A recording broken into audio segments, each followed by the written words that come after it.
You are listening to Three Kitchens, a member of the Alberta Podcast Network. Locally grown, community supported. Join your hosts, Aaron Walker, Heather Dyer, and Sarah Somasundaram for some good old home cooking. Hey everybody, we have a podcast recommendation for you, our fellow APN member Mess Hall podcast. Join hosts Avery and Lena as they sample, rate, and talk about fun food. I like this podcast, obviously because they talk about food, but they also throw in some history and fun facts about each episode's food theme. I listened the other day to one about marshmallows. Remember those marshmallow candies in the shape of strawberries? Turns out Lena's a huge fan. I'm not sure I was. Anyway, they're a married couple, so you know there'll be some disagreements and fun ridicule in their banter, and there absolutely is. So check them out. You can find Mess Hall Podcast wherever you listen, and you'll also find them at messhallpodcast.podbean.com. For more fun and informative shows, go to albertapodcastnetwork.com.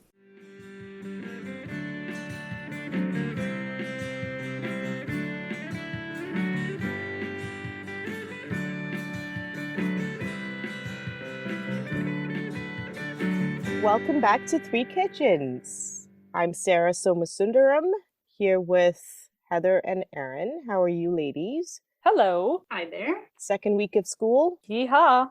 Enjoying the quiet, the peace and quiet in the mornings? Once Yes. they're out of the door. Yeah. It's not peace and quiet for the first, hour of the day, but then Right. after that.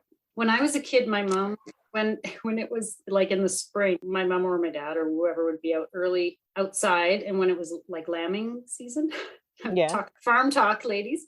And so we'd see how many lambs were born. And so my mom, Aw. and she would use this really awful high-pitched voice to get us out of bed, and she'd sing this song, good morning, 2 new lambs this morning, and she'd run the house but with a really awful piercing voice to get us out of bed. And we were like teenagers, like, Mom, I'm up, okay, I'm up. Stop it. It worked, right? it worked. And she'd laugh and laugh. My kids will be really mean to me if I make too much noise, if I'm too loud or too quiet, if it's too bright or too dark. Like, there's no winning. I'm always like, wake up and don't fight me. They're not morning people. No, not so much. No, my kids are more morning people than I am. Did I say that right? Yes. Kind of. But you know what I mean. It's still morning. I don't know what I'm saying. We'll get there. I'm really excited because now that it's September again and we're coming back, one of my favorite podcasts has come back with their new season 2. Is it Three Kitchens podcast? I said one of my favorites. Okay. I mean, this is obviously my favorite. Of course. The best. The only. But one that I really enjoy on the Heritage Radio Network is called Back Bar. And I think I've told both of you about this. Yeah. Anyway, they're back with a new episode, and they kind of do the history of drinks. Yeah. And different cocktails and stuff over time. And so they're back with a new episode. And I think they got nominated for an award this year too, which is really exciting. So I've still yet to listen to it, but I really do want to. It sounds so interesting. And it's funny that you do, because you don't even drink. But I don't even drink. But that's how good his episodes are. You don't have to care about the alcohol in the end, or you don't have to have the alcohol in the end in order to appreciate the amount of research that goes into his episodes and the history behind him. Interesting. Yeah. So there was one that I was listening to recently that was talking about daiquiris and rum, but he was talking about where sugarcane originated from. Do you guys know where sugarcane came from? Is it from Africa or Caribbean? No. But that's where it is now. Where did it? Apparently it originated in Southeast Asia, and I've heard Papua New Guinea is one of the places where it came from. And like when you look at the world map, or you think of a globe and where the Caribbean is compared to Southeast Asia, they're not that far apart. But because no trade happened that direction, kind of over the Pacific Ocean, they actually, sugarcane went the other way around the world before it came to the Caribbean. Oh. So I guess it went into India, and that's when it started to become, they would make it into a more granulated sugar and sort of process it more. And then they got really good at processing it in the Middle East and around the Mediterranean. And they got really skilled at doing that. And then it traded more further. And then Spain picked it up as they colonized around. And then they took it over with them to the Caribbean islands. Interesting. And I guess they didn't really know what to grow over on the Caribbean islands. And then they were like, oh, let's do sugarcane. Yeah, and it's well known for rum too, right? Like when you think of rum, you think of that area. Yeah. So I guess from what I understand from listening to the episode is that when sugarcane is refined into the granulated sugar that was the end product, a lot of molasses is produced. Yes. And they didn't really know what to do with this molasses. And somebody thought up fermenting it. That's how we ended up with rum, the fermented molasses. Interesting. Yeah. No, that's pretty cool. Yeah. I recently read about rum coming from molasses because if you remember for the date night episode, we had cachaça, and cachaça is from sugarcane. And they said, okay, if you can't find cachaça, get rum. But when we tasted cachaça, it did not taste anything like rum. No. And it tasted more like tequila. And the reason is because rum, as you said, is from molasses and cachaça is not. That's right. Cachaça is the raw sugar cane, isn't it? From the sugar cane itself, yeah. So it's not a byproduct. Yeah. And I think that Brazil was one of the first places that had sugar cane because the Portuguese and the Spanish were the big ones that brought it over to the Americas, from what I understand. And later on, it came into the Caribbean.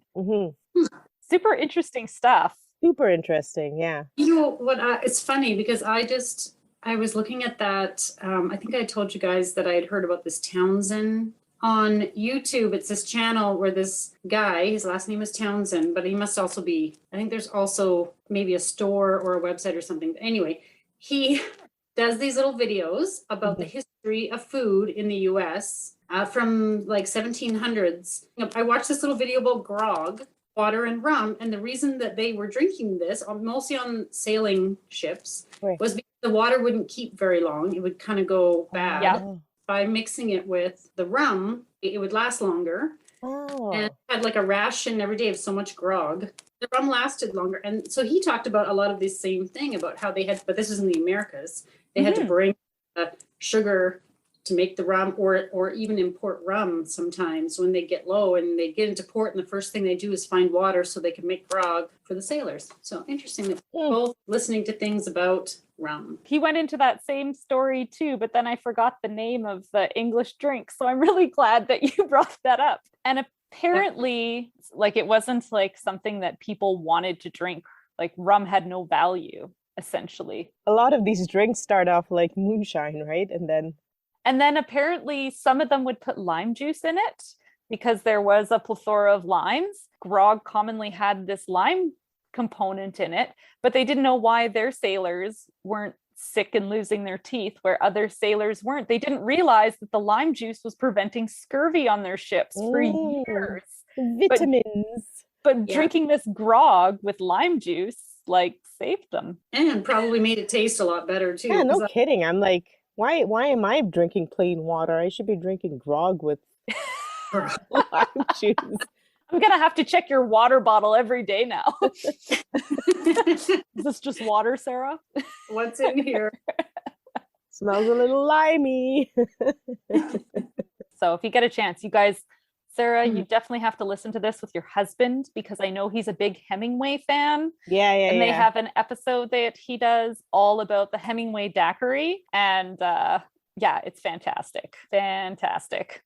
I totally thought you were going to say you need to listen to this with your husband because I know he's a big drinker. Where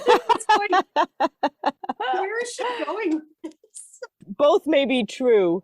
So, yeah, I'm sure he'd enjoy it, actually. He loves that history and stuff like if you like drinking, and even if you don't like drinking and you just like history, and this guy puts together a great little podcast. It's called Back Bar, and you can find it on the Heritage Radio Network. So sounds great. So back to school and being a little, I don't know about you guys, but I get a little exhausted in the beginning of a new phase, right? I mean, it's exciting, but then there's that whole aspect of it's a little bit exhausting to get back into schedules and waking up in the morning and running around after school with after school programs. I find that in the first few weeks, it's kind of hard to have a lot of motivation to make big, yummy, delicious meals that we usually do over the summer. And the other thing that I find in the fall, and I think we're very lucky to live in a country that has 4 seasons, is that it gives us a little bit of inspiration to change up our menu. So I wanted to share a really easy meal, and all you have to do is go to the store and buy your favorite ramen packet. And this is where it gets really funny because I was talking to Heather and Aaron about what kind of ramen they like to eat. And what is it, guys? What I don't like to eat it. My children eat it. I like ramen. I'll own it. I eat Ichiban noodles and I like it. Ichiban, yeah. Okay, I like the Ichiban noodles too. My kids like the Mr. Noodle. Those are the 2 kind of ramen packets that we don't buy. But I'm not judging. I'm not judging. If that's something you like, then go for it. If that's ramen shame from Sarah over here. All right, I ramen shamed you guys. I get it. Okay, I'm happy to switch my allegiance to a better ramen noodle if you just tell me which one. Educate us, Sarah, please. You know what? This episode is not about what kind of ramen you pick. Pick what you guys like. I'm going to teach you how to make it extra zhuzhed up. I love that word. Sorry, guys. I'm probably going to, I only recently learned how to spell that word. So it's all about how to zhuzh up your ramen with stuff in your fridge so that you come home and your kids come home and your husband comes home and your wife comes home and whoever comes home to eat with you. And they're like, wow, you put a lot of effort into this, but really you didn't. Aha. And it's delicious. And you've got your vitamin C, so no scurvy. You've got your meat, and then you've got your carbs, and you've got that delicious seasoning that comes with whatever ramen you like to pick.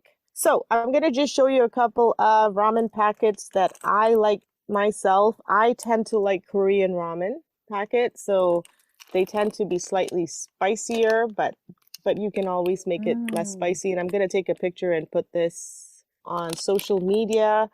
This one here, Bulldog, this is a dry ramen. And then this one, my kids love, is a cheese ramen. It's really delicious, really yummy. This is a Singaporean noodle called laksa. And then I've got these 2, which are, and I've got 3 of these actually, 3 different flavors. And these are authentic as it comes for actual Japanese ramen. So these are Japanese brands. I've never seen so much ramen in my life as of this, you just upped my game. Yeah, I went to T&T yesterday and I was really hungry and I may have gone a little bit overboard. I don't usually have all these packets in my pantry at the same time. Now we're going to ramen shame you back. That's right. Pick a lane, Sarah. Korean? Is it Japanese? It's all of it. I got all the ramen. Oh, the ramen.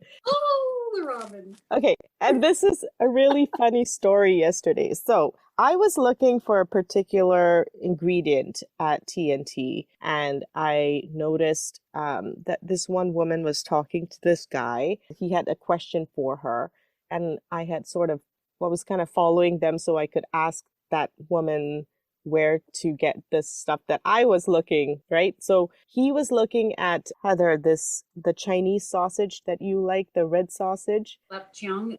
Lapcheong, yeah. Good going, Heather. And so then, of course, I just went up and I said, you know what, don't get that brand. This is a superior brand. And the woman that was talking to her agreed. And I'm like, all right, are you guys done? That's great. Now I'll take her from you. And we went to look for my ingredient. But then he kind of followed us to ask me what to do with lapcheong, and I was talking to him about it, and he said that he uses it to zhuzh up his ramen, and I always take an opportunity to promote our podcast. Nice. Well, guess what? We're doing a whole episode about that, and you should listen. Nice. So You look for any kind of leftovers, any kind of frozen foods, and that's what you're going to put in your ramen. So we've got a whole bunch of options. You've got also something called fish balls. And I actually took him to this section so that he could get a packet of this. He used to live in Taiwan, so he knew, he was aware of these things, but he just didn't realize that they had these ingredients in Calgary. Don't listen to my kids when they say that they're fish testicles. They are not fish testicles. They're fish sausage, and they don't taste like fish at all. It's kind of like hot dogs, right? They don't taste like pork at all. I'm going to tell my kids they're fish testicles. Yeah, my kids like to go, wow, that was one big fish, Mom. Not funny. So, you know, when we go to a ramen restaurant, what do we usually have in our bowl? We've got like that delicious ramen, we get the delicious broth, and then we tend to get that chashu. Erin, you made some recently for your son's birthday, and it takes some time, right, to make that. And then we usually have a ramen egg, which is really easy to make. Actually, it's if you guys want to give it a try, there's a recipe on Just One Cookbook. I always bring her up because she's got amazing, easy recipes. I can attest to that. Yeah. Awesome recipes. Awesome recipes. And they're easy, right? When you say it takes time, it's not like labor time in the kitchen. No. It's more just do something and let it sit for a long time. Exactly. So sometimes people are intimidated because they're like, oh, that recipe takes time. Like, what am I doing in the kitchen? But really, it's just because things have to sit.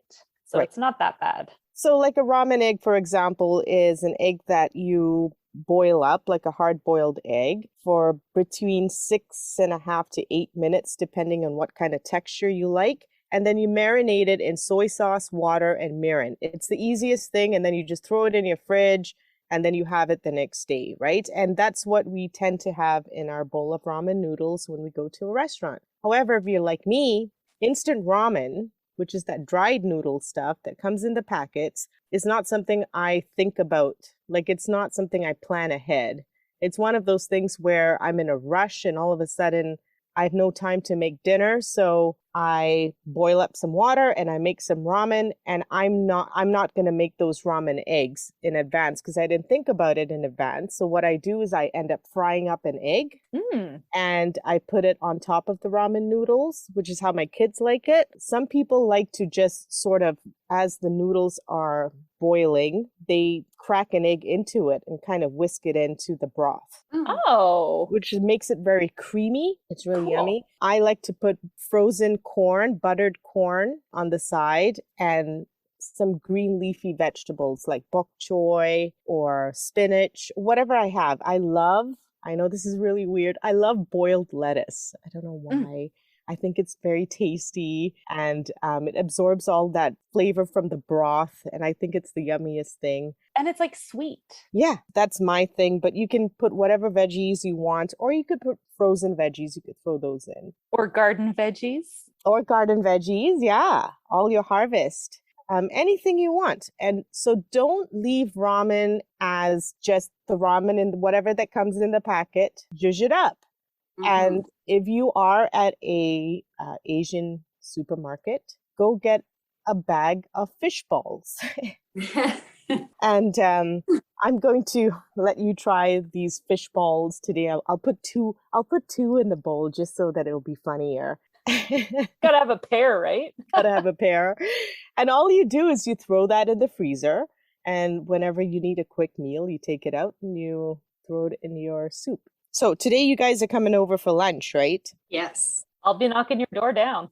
This is what I'm going to top up your ramen with today. Here's a really good tip for ramen making that not many people know. When you cook up your noodles, cook it up in plain water and then take it out when it's cooked. Do not let ramen get don't let noodles get soggy. It's just like pasta. It's not delicious. Take it out of the water when it's cooked and rinse it off with cold water. Okay. And then put it in the bowl. Then make your broth. And when you're ready to eat it, pour the broth over the noodles. So that's what I'm going to be doing. I'm going to be making the noodles. I'm going to be throwing it in the bowl.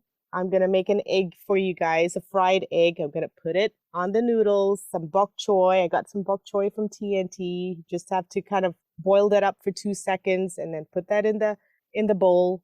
And then I'm going to make the broth. But I'm also going to make our protein outside of the egg. Got to have more than one protein, right? And look this up from just one cookbook. It's called Tiba Shio. So Shio means salted. So I'm going to assume Tiba means chicken wings. Okay. So I'm going to make salted chicken wings. They're so ridiculously easy. You take your chicken wings, you soak them in cooking sake. If you don't have cooking sake, you soak them in cooking wine. Mm-hmm. And what this does is it takes that meaty, gamey taste out of any sort of meat, pork, chicken, whatnot, shrimp. And then you sort of dry the wings really well. You put salt and pepper on the wings and you broil them. And you're going to taste this and they're going to taste amazing.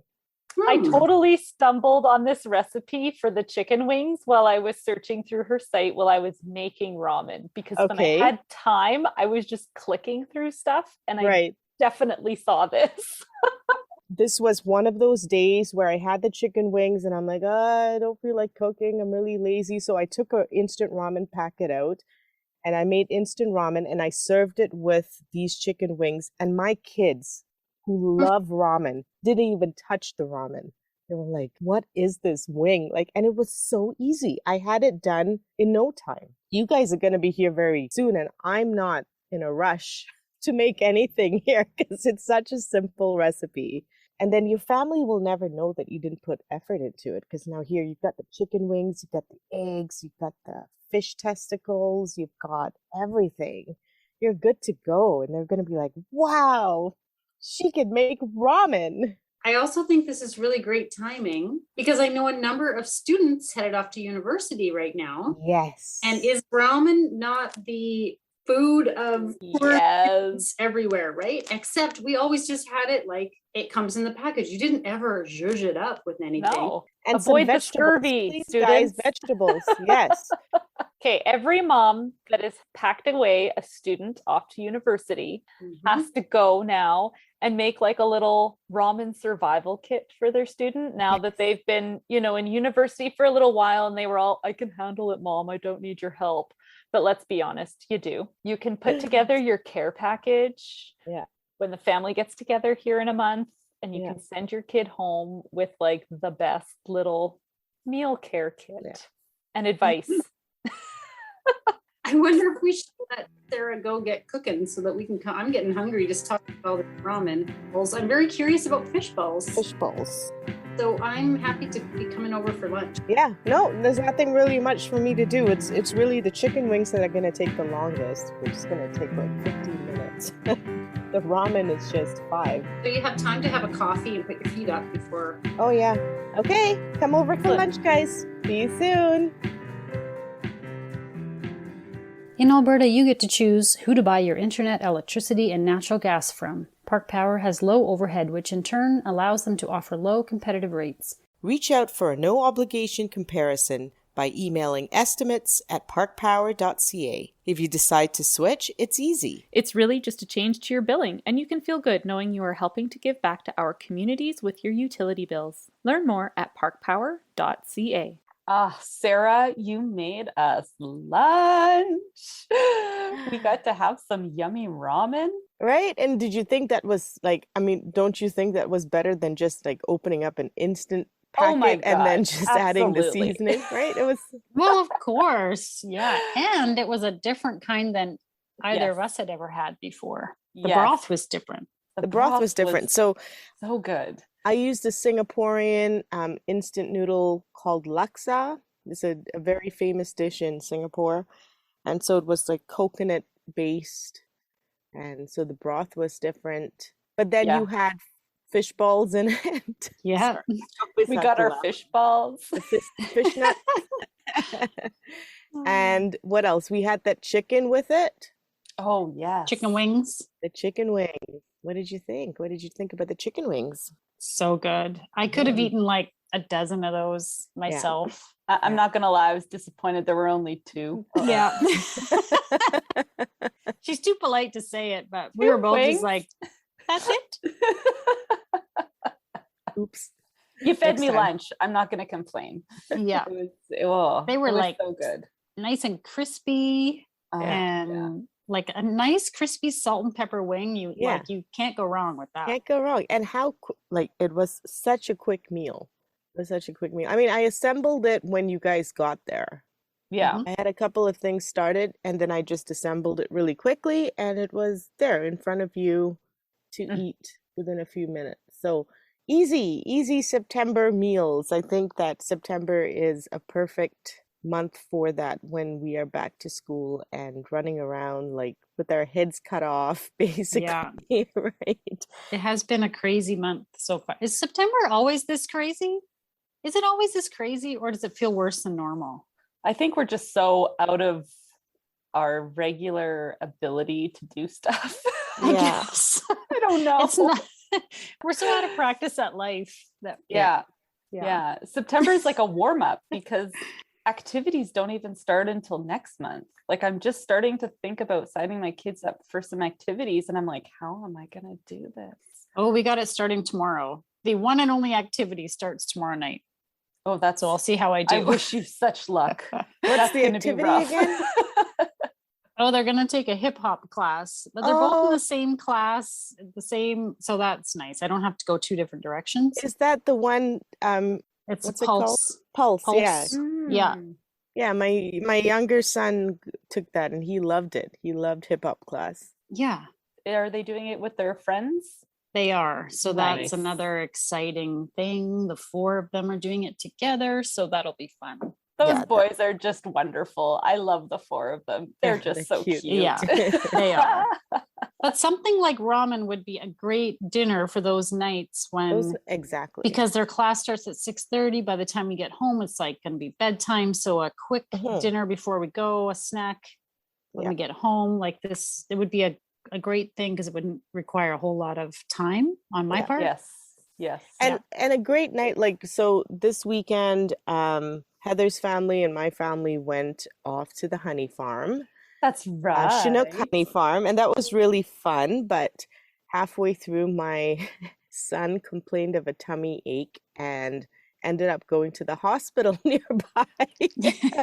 And this had nothing to do with the honey farm. It just he had his own issues and he's okay and everything was okay, but we ended up coming home quite late. And those are the kind of like nights where you don't have you're like, I can't make a dinner, a nice big dinner last minute. A ramen dinner comes in handy for times like that, right? And I like your suggestion for it as an after school snack. Because often my kids come home because we're home pretty early from school. They're ravenous and they need a snack and they know how to make the instant stuff. Yeah, and they can start making these things. If I have all the little things that they pop on the side kind of in the fridge and ready, like it's not that hard to have a couple hard-boiled eggs waiting around. Right. Like they can make their own snack. And the fish balls. What did you think about the fish balls? Oh, I like those fish balls. Right. I'm already planning to go to T&T on my next shop trip because and I'll put a picture on social media of what they look like. I never had, well, we'd never had them. And I don't think either of us really knew what to expect of them, but I thought they tasted like that imitation crab that's made from like pollock or whatever. Yeah. It's got that same taste to me, but a different texture. It's a more dense, sort of like a meatball kind of. It's a weird, sort of strange texture, but I actually really like that imitation crab. And I think it is made of pollock in the end. But then it's not very fishy, right? No, not fishy at all. No, I think they're really tasty. I would honestly just heat them up and dip them in tartar sauce and eat them like that. Totally. For me, I'm like, ooh, yum. I'm gonna make a snack out of that itself. Because the ones that I got were fried on the outside. If you know, you can get the ones that are not fried. They're just as delicious. It's just a different texture. I want the fried ones. Those are I like so the fried good. too. I like the texture of it. Really. It was a nice contrast with the noodles, I thought. Sometimes I make this leftover soup where I use like those chicken bouillons and I put like all the leftover veggies that are gonna go bad, and then I throw in fish balls and there's a soup. Really easy, quick soup that we can have with rice or something. Great idea. Yeah. My mom used to call, I think I told you guys this before, she used to call that fridge fallout. It meant open the door and whatever falls out, it's going in a pot or it's going on the table. It's like, I don't think I've heard that before. That's great. I like that. I've heard clean the fridge soup from a couple people, which I like. Yeah. All right, let's go through this crisper and find out what needs to go. Yeah. When your celery is like wobbly. Yeah. That was me you pick last it up night. And it goes, wow. I made it with a chicken. I had like the last bit of a roasted chicken. I threw it in a pot with all the vegetables that were kind of starting to soften. And today for lunch, we'll have chicken soup. Fish balls will be good in that too. Totally. But I don't have them yet. They keep in your freezer forever. So it's such a convenient thing to have. Well, if I hit up T&T on my shopping trip this week, Heather, I can always pick you up an extra pack of balls. Grab the balls for me, please, Erin. Grab the balls. Yeah. And I'll tell you where the balls are exactly if you want to when you get there. Sarah knows how to find them and locate them.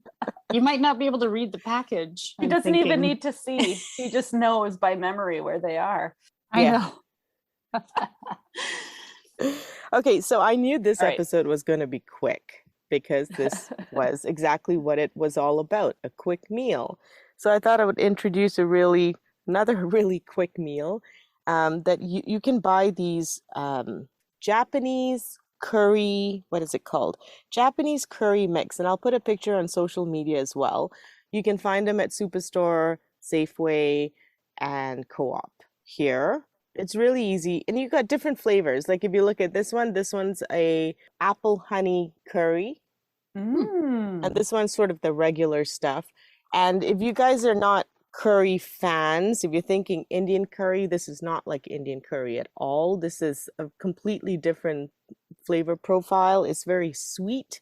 And basically it is a curry roux cube or bunch of cubes.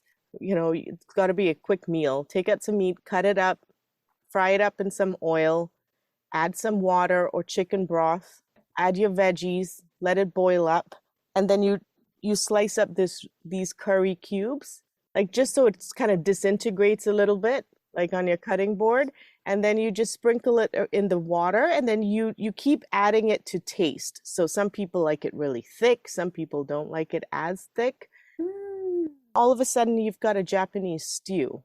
And I'm not joking, 30 minutes or less. Sarah, you introduced this to me, I don't know, a couple of years ago or something. And to me, it's like a bouillon, you know, like it's kind of like those solid, not the crumbly, like powdery ones, but those kind of more solid. They're like a paste. It's like a solid paste. Yes, exactly. Does that make sense to anyone? Yes. And so that's what it looks like. It's like a box of these like cubes, and you're basically just making stew. So when you cut your veggies and stuff, think of it as like how you would cut them up for stew, any kind of stew you'd normally make, but instead of seasoning it, you know, like an English stew or something, you're putting in these cubes. Yeah.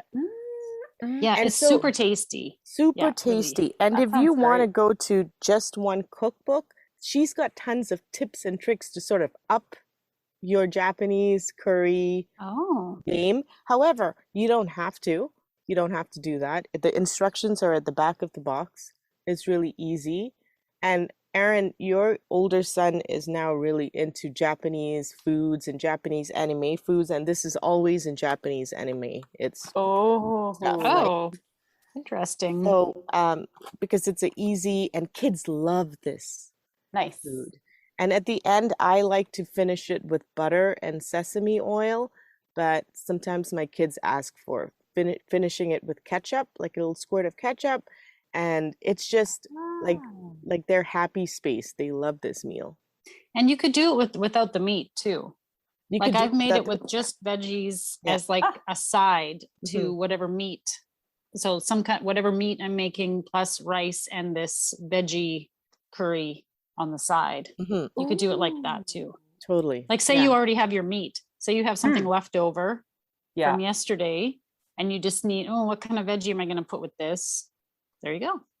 or you're at the store and you find that buy me now meat.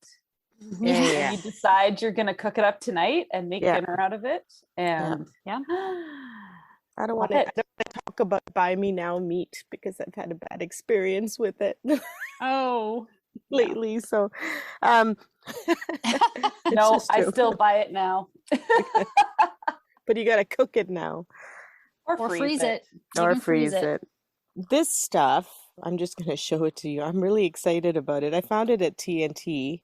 I don't think you can find this I haven't seen this at Superstore, but it's so similar to the Japanese curry mix. Like it looks like the same kind of box, right? Yeah. But it's called Hayashi rice mix. And so it comes in those roux cubes again, but this is tomato wine based, so no curry in it. The Japanese curry mix is a Japanese take on Indian food, very different from Indian food. And this is the Japanese take on Western stews. So if you can find one of these, like it's always nice to have these in your pantry. So it's, and all you have to do is add beef, mushrooms, and onions. That's it. Make some rice, you're good to go. I have to say, I love all these like Japanese, like it seems like they make things so easy. They're just like, it's like they're the masters of convenience. I'm sure a lot of stuff is from scratch as well, but what we can find in the stores is just makes it so easy. Look what they do to organize our closet. They also organize our kitchen. They take cooking and they only they bring it down to just the few things that you need. And you know what is so great about Japanese food, in my opinion, is it's so mild flavored. So you're never gonna have kids that go, that's just awful. Like everything's very mild. Right? And which is why we cook mainly Japanese food in this house, even though my favorite cuisine is Korean. Korean is very strong flavored, so the kids don't really always enjoy the same stuff that we love, right? And it's not spicy. Japanese food doesn't tend to be spicy. Right. Yeah. So that's another, like if your kids don't love spice like you do, or like I do, then Japanese food it works for the whole family, and it's fast. Yeah, and it's just something a little bit different. Maybe if you're something a little bit different to add to the pantry and quick. It's not complicated to cut up a cube and throw it into some water with meat and vegetables in it, right? Yeah. And making it so easy for us to eat Japanese food at home. Yeah. Love it. So there's your September quick, easy meals. Well, throughout the year, really. And it's getting cooler, so these stews are delicious. These noodle soups are delicious. Delicious. Yes, great idea. Thanks. My tummy's going again. Yeah. Oh, no. Yeah, I'm cradling mine, too. It's... Enjoy Japanese cooking, guys. You bet. Thank you so much for cooking us lunch and giving us an easy ramen. Easy. And now for the fine print. We at Three Kitchens gratefully acknowledge we are telling these stories in the traditional territories of the Treaty 7 Nations in southern Alberta and the Métis Nation of Alberta, Region 3. We honor the rich tradition of oral storytellers on this land who have come before us. You can find pictures and recipe links on Instagram and Facebook at Three Kitchens Podcast. If you like and subscribe on your podcast player, that helps more people find us.